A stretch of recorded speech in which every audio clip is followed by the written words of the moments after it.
Dirty Dancing, Belli Proabiti, la recension del film romantico che ha fatto sognare intergenerazioni.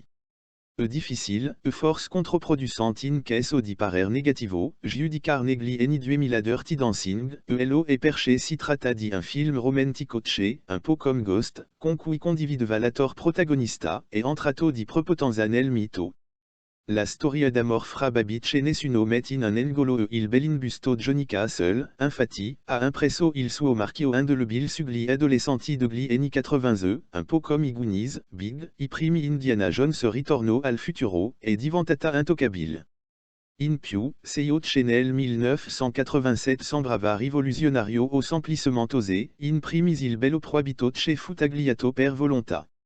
Della censura, non scandalisa più nessuno nell'era di YouPorn, dello scandalo Harvey Weinstein di Tinder. Mentre guardava i deli di Dirty Dancing, il regista Emile Ardolino non era affatto contento del risultato, anche perché sul set non si respirava affatto una buona aria, visto l'odio reciproco fra il bel Patrick Swayze e Jennifer Grey, ma dovet ricredersi l'indomani dell'uscita in sala nel lugar le critici entusiastici, il film in cui avla investito le propri energie, e che prendeva spunto dal vicende personali della sceneggiatrice Eleanor Bergstein, avla convinto molti espertoni. A convinto e continua a convincer en oai, e le ragioni sono tante. Innanzitutto, oltre tesser un prodotto per eccellenza di quella cultura pop celebrata, ad esempio, in Ready Player One di Steven Spielberg o in certi romanzi di Joe Lansdale, la movimentata cronaca di una vacanza in un villaggio turistico del Catskill Mountains a una protagonista femminile fantastica, un personaggio forte che anche le ragaz del dies mitu approverebbero, un brutto anatrocolo che, con determination ma non sfrontate, si prend seio che desidera enker prima di diventar. Un signo.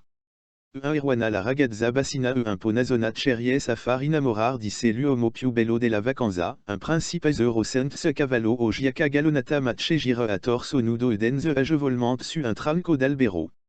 Inoltre Babi esprime una femminilità quieta che è un tutuno con un'intelligenza lucida e consapevole una sorita, o soriosità, che agi inteneriscono ma che raccontavano di un momento storico in cui la liberazione sessuale lasciava il posto a una pruderie non bacchettona ma tenera e ragionata. Un film français, non tanto grazie all'amor quanto per buon senso, è un esempio di democrazia, perché se ne infischia delle differenze di classe, cultura ed educazione, come le signore Benecce. Seducono l'idrolico o il postino, gaste felicement, e non fuori tempo massimo, il dolcissimo frutto mesce vero. Le però va oltre, perché si innamora aussi d'affaire quando un amica di Johnny finis neighe. Decisamente meno interessante è il personaggio di Castle, che è sì è lo strumento necessario all'educazione sentimentale sessuale della ragazzina dell'UP class, ma che ha davvero poco spessore. Nonostante questo, lo sforzo di Swayze per renderlo tridimensionale e notevole è la sua parisiana in numeri di bello e nell'allenamento in palestra. Quando l'attore dense fa volteggiare la sua minuta ballerina, il toy boy povero di Philadelphia smet di essere un loser e diventa l'anima di Dirty Dancing, e non a caso, la stella a sale Walk of Fame nel 10° anniversario del film l'ha avuta il caro Patrick. Sono impeccabili le coreografie di Dirty Dancing, che dobbiamo a Kenny Ortega, che è il regista dei vari high school musical, e anche la colonna sonora, con quelle, Ive ad, The Time of My Life che conquistò l'Oscar e il Golden Globe, era ed è ancora sempre fine. Ma seio che di Dirty Dancing va apprezzato agi, e che provoca in chi è grandissello un moto di nostalgia, e il suo ottimismo, la sua fiducia in un futuro raggiante pieno di soddisfazioni, magari più per Babi che per Johnny. E un sentimento positivo legato a un'epoca più fortunata della nostra, un tempo di benessere economico e di grandi progetti. Anche per questo il film merita di essere visto o rivisto, per ricordarsi che dobbiamo inseguire i nostri sogni e lottare per le persone a cui teniamo, difendendoli in ogni maniera possibile da pregiudizio e discriminazione. Dirty Dancing Patrick Swayze, Jennifer Grey e la storia che ha ispirato il film. Oltre 214 milioni di dollari incassati nel mondo. 19 settimane in vetta al box office. Un Oscar per la miglior canzone originale. A 33 anni dal suo debutto Dirty Dancing continua a incantare il pubblico. Pensart chez a metadogli eni otanta nessuno pensavat chez la storia d'amor a ritmo di denze di babi Johnny potes aver un futuro. Le uniche a credersi, amiche fin da l'adolescenza, erano la sceneggiatrice Eleanor Bergstein la produtrice Linda Gottlieb. Fra loro, Eleanor era la più trasgressiva, figlia di un medico, cresciuta nella ricca borghesia newyorkese, la ragazza era soprannominata Baby e partecipava al fest negli scantinati, dove si danzava al ritmo dei belli proibiti. Era lecce frequentava i resort sui monti che le avla le idee chiar sul suo futuro. Volva scriver storiche lasciasrero il segno. Diven una sceneggiatrice. Esordì nel 1980 con la commedia Amarty a New York.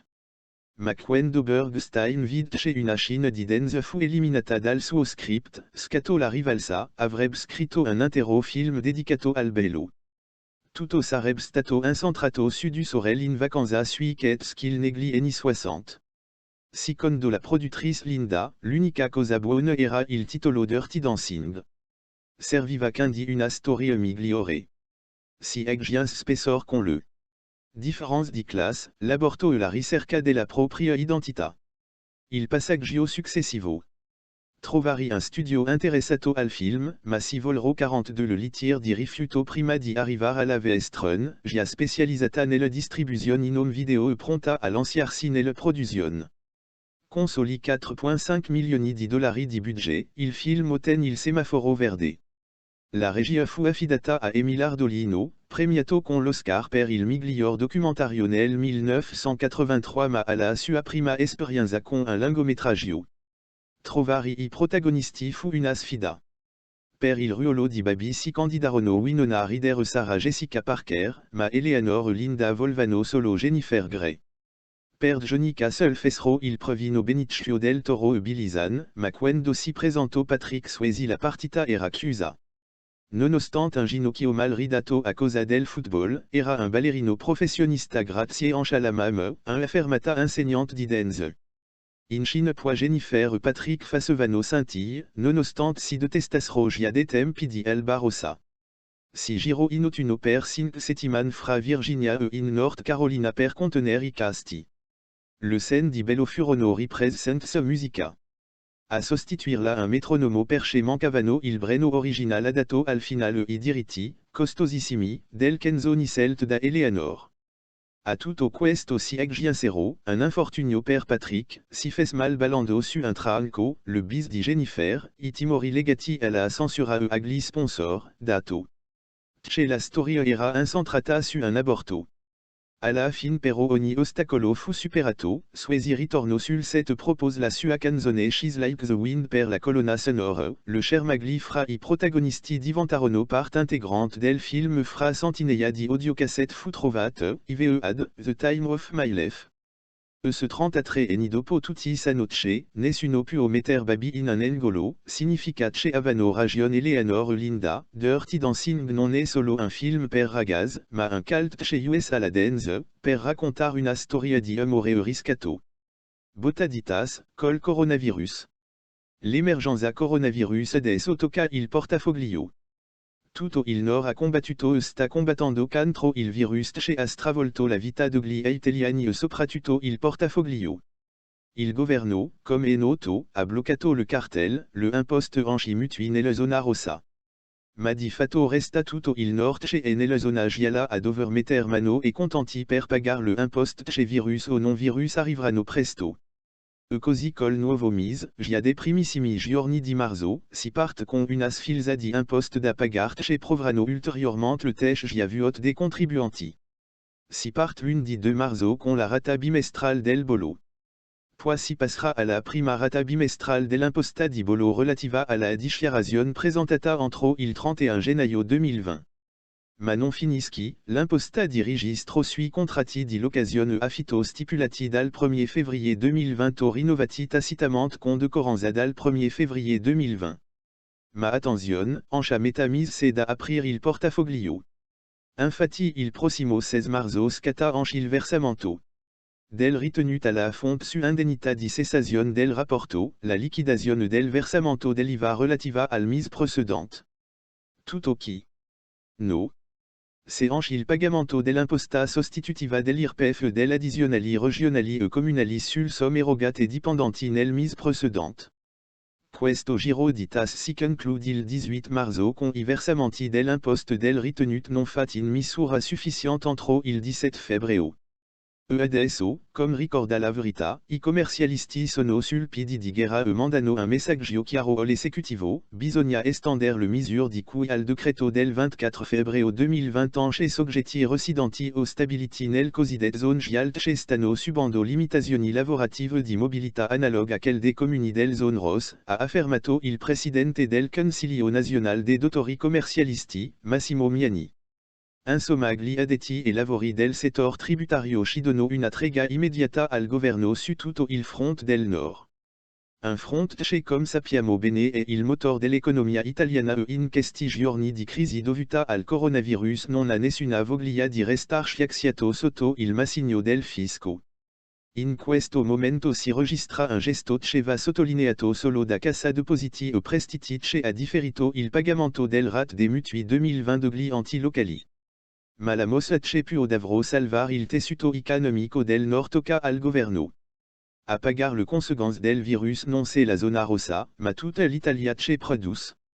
Coronavirus, isolato il cepo italiano all'ospedale Sacco di Milano. I ricercatori dell'ospedale Sacco di Milano hanno isolato il cepo italiano del coronavirus. Lo annuncia l'agenzia di stampa ANSA il professor Massimo Galli, direttore dell'Istituto di Scienze Biomediche, che ha illustrato i risultati del lavoro di ricerca che procede ininterrottamente da domenica scorsa, coordinato dalla professoressa Claudia Ballotta. Fanno parte della squadra le ricercatrici Alessia Lois, Annalise Bernia e Ariane Gabrilli, Precari, insieme al collega polacco Meshij Tarkowski e al professor Gian-Guglielmo Zerender. Abbiamo isolato il virus di 4 pazienti di Codogno, spiega il professor Galli aggiungendo che siamo riusciti a isolar virus autoctoni, molto simili tra loro ma con le differenze legate allo sviluppo in ogni singolo paziente. Si tratta di una scoperta che consentirà ai ricercatori di seguire le sequenze molecolari e tracciare ogni singolo virus per capire se è un grave successo, come ha fatto a circolare in quanto tempo. Il peso successivo sarà quello di studiare lo sviluppo di anticorpi e quindi di vaccini e di cure da parte dei laboratori farmaceutici.